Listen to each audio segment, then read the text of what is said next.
quick review, and then we're going to go into something called the quadratic equation and the discriminant. And we're going to talk about those, and I'm going to send you a worksheet on those to do over the weekend and to come in on Monday with a little bit of questioning and work on that. So we can go Monday with the quadratic equation, discriminant, completing the square, and all that kind of gobbledygook. Completing the square is what I'm going to go over right now, or not completing the square, but you'll see.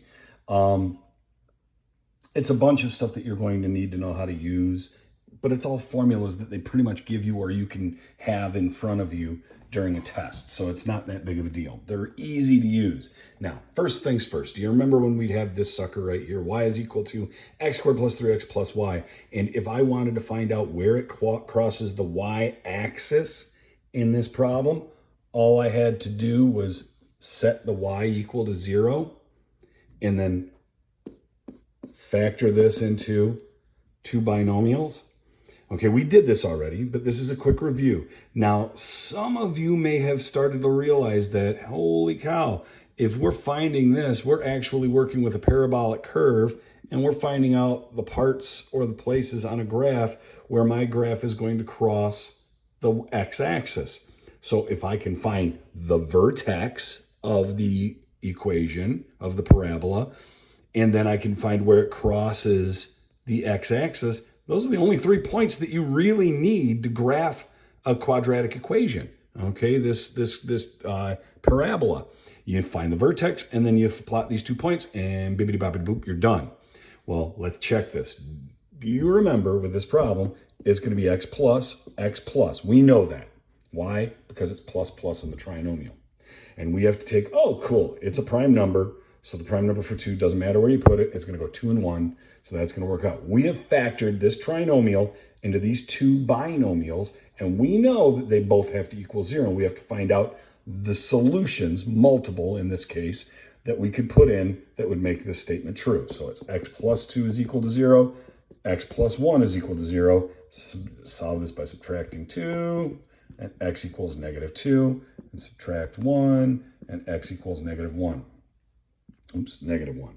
Okay, so the 2 solutions to our equation for this graph would be that x is equal to negative 2 and x is equal to negative 1. It crosses the x-axis at those 2 points. Those are 2 solutions in our problem.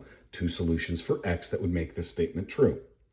Now, we do know that it is a positive number, so it's going to open upwards, so it's going to be a minimum, so our vertex is going to be somewhere down there. So let's find out what the vertex is. The vertex is negative b, which is negative 3, over 2 times a, which is just 2, so it's negative 3 over 2. So it's somewhere between, oh, look at that, somewhere between these two. Negative 3 over 2 is our axis of symmetry. So if we put negative 3 over 2 into this problem, negative 3 over 2 squared would turn into a positive 9 over 4. This would turn into a negative 9 over 2 plus 2. Now, this is one problem that I did for you before. This has to be common denominator, which is going to be 4, and that's going to be 18. It's going to be a negative 9/4 plus 2. So essentially it's 2 1/4.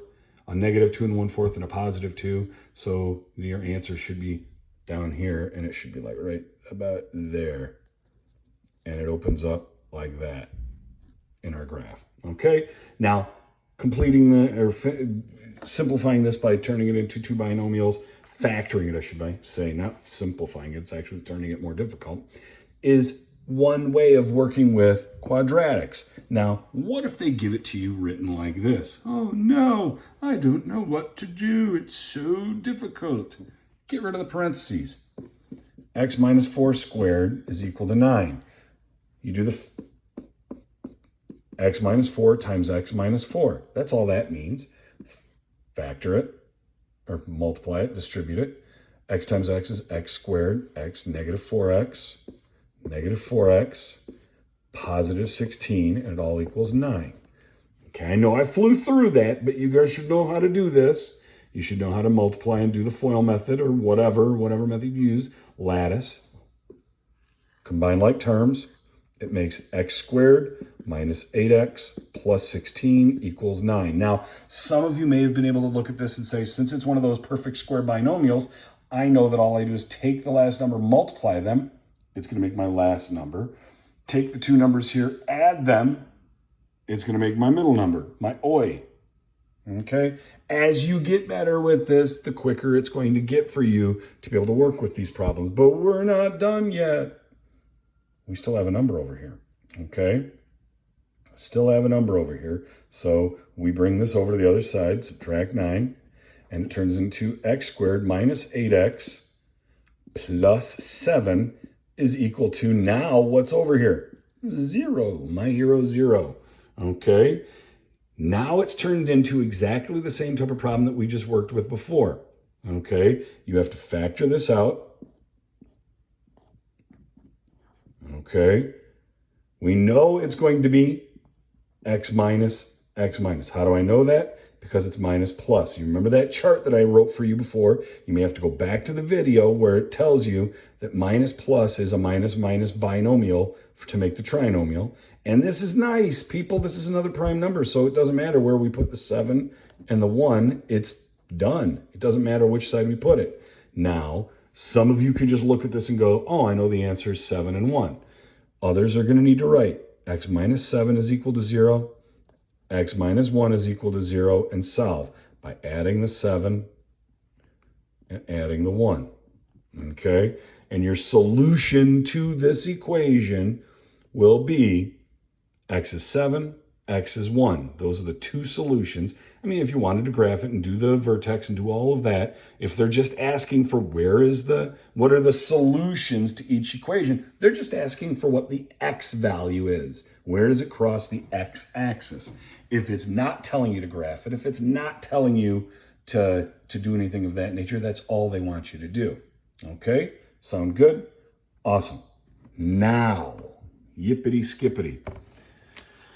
Let's get to this beaut.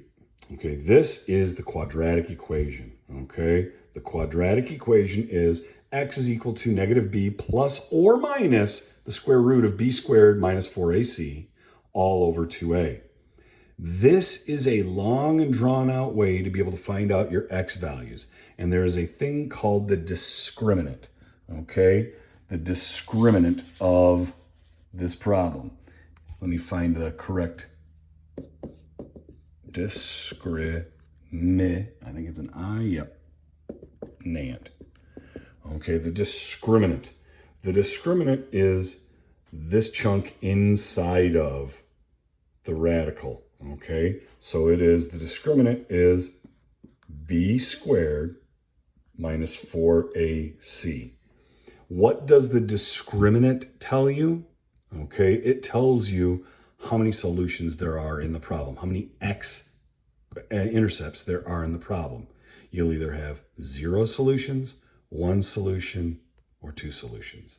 Okay, we're going to go over that in a little bit. We're going to go over utilizing this in a little bit, but you need to know those rules right there.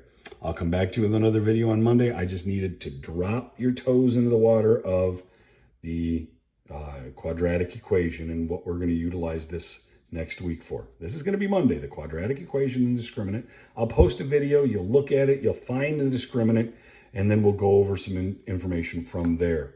And we're going to work on some completing the squares of quadratic equations probably on Monday as well. I will let you know. I'll post more later. Bye.